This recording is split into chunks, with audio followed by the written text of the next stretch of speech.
یہ اس وقت کی بات ہے جب 6 چور اپنے اپنے ہنر پر ناز کر رہے تھے۔ کسی کو دیوار پھلانگنے پر غرور تھا، کسی کو خزانہ سونگھنے پر، کسی کو طاقت پر، کسی کو عقل پر۔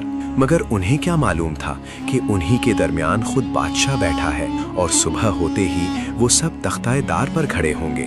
لیکن ایک چور کی صرف ایک پہچان ان سب کی جان بچا دے گی۔ آخر وہ کون سا ہنر تھا جو باقی سب ہنروں پر بھاری پڑ گیا؟ سلطان محمود غزنوی کے دور میں ایک وقت ایسا آیا جب شہر میں چوری بہت بڑھ گئی۔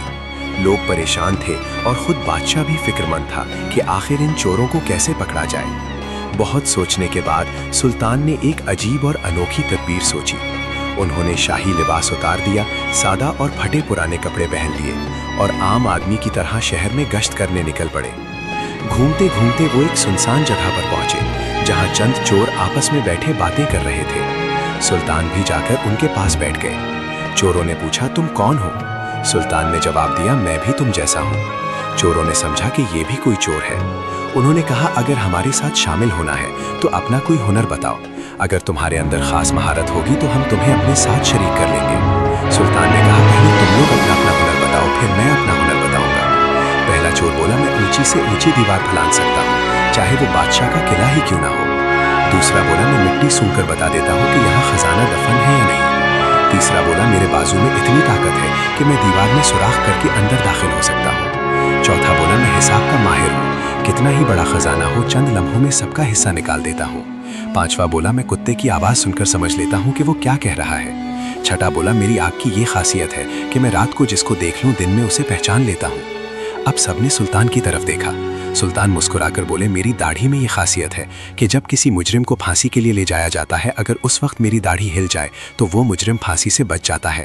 چور یہ سن کر بہت خوش ہوئے اور کہنے لگے، آپ تو چوروں کے سردار نکلے، اگر ہم کبھی مصیبت میں پھنس گئے تو آپ ہمیں بچا لیں گے۔ پھر سب نے مشورہ کیا کہ آج رات بادشاہ کے محل میں چوری کی جائے، کیونکہ اگر پکڑے گئے تو داڑھی والا ہمیں بچا لے گا۔ سب محل کی طرف روانہ ہو گئے۔ راستے میں ایک کتا بھونکا تو کتے کی آواز سمجھنے والے چور نے کہا، یہ کتا کہہ رہا ہے کہ بادشاہ تمہارے ساتھ ہے، لیکن باقی چوروں نے اس کی بات کو مذاق سمجھا اور آگے بڑھ گئے۔ انہوں نے محل میں داخل ہو کر خزانہ لوٹ لیا اور جنگل میں جا کر بیٹھ گئے۔ وہاں حساب کے ماہر چور نے چند منٹوں میں مال تقسیم کر دیا۔ اسی دوران سلطان نے چالاکی سے سب کے پتے بھی نوٹ کر لیے تاکہ بعد میں انہیں پکڑا جا سکے۔ اگلے دن دربار لگا اور سلطان نے سپاہیوں کو حکم دیا کہ ان سب چوروں کو گرفتار کر کے لایا جائے۔ سب چور پکڑے گئے اور زنجیروں میں جکڑ کر دربار میں پیش کیے گئے۔ جب انہوں نے تخت پر بیٹھے بادشاہ کو دیکھا تو حیران رہ گئے، کیونکہ یہ وہی شخص تھا جو رات ان کے ساتھ بیٹھا تھا۔ سلطان نے اعلان کیا کہ سب کو پھانسی دی جائے اور کہا کہ مجھے کسی گواہ کی ضرورت نہیں، کیونکہ سلطان خود وہاں موجود تھا۔ جب چوروں کو تختۂ دار پر چڑھایا گیا تو وہ چور جس کی آنکھ تیز تھی اس نے سلطان کو پہچان لیا۔ اس نے بلند آواز میں کہا، حضور مجھے چند لمحوں کی مہلت دی جائے۔ سلطان نے اجازت دی۔ وہ حاضر ہو کر بولا، ہم سب نے اپنا اپنا ہنر بتایا تھا اور انہی ہنروں پر ہمیں بڑا غرور تھا، لیکن آج یہی ہنر ہمیں تختۂ دار تک لے آئے ہیں۔ اے بادشاہ، میں نے آپ کو پہچان لیا ہے۔ آپ نے کہا تھا کہ اگر آپ کی داڑھی ہل جائے تو مجرم بچ جاتا ہے۔ آج اپنا ہنر دکھا دیجیے اور ہمیں بچا لیجیے۔ سلطان مسکرائے اور بولے، تمہارے ہنر تمہیں تباہی تک لے آئے، لیکن اس شخص کی آنکھ نے سلطان کو پہچان لیا، اسی کی پہچان کی وجہ سے تم سب کو معاف کیا جاتا ہے۔ اور یوں سب چوروں کو رہا کر دیا گیا۔ اس واقعے میں ہمارے لیے بڑا سبق ہے۔ دنیا کے ہنر، طاقت، عقل اور مہارت اگر اللہ سے دور کر دیں تو وہ تباہی کا سبب بن جاتے ہیں۔ اصل کامیابی اللہ کو پہچاننے میں ہے۔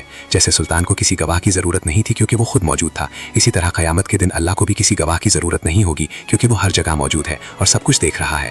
جس نے اندھیرے میں بھی اللہ کو پہچان لیا وہی اصل کامیاب ہے۔ دنیا کے کام کرو، ڈاکٹر بنو، انجینئر بنو، لیکن اللہ سے غافل نہ ہو۔ سب سے بڑا ہنر اللہ کی معرفت ہے، یہی انسان کو نجات دیتا ہے اور دوسروں کے لیے بھی نجات کا ذریعہ بنتا ہے۔ اگر ویڈیو پسند آئی ہو تو لائک کریں، سبسکرائب کریں اور بیل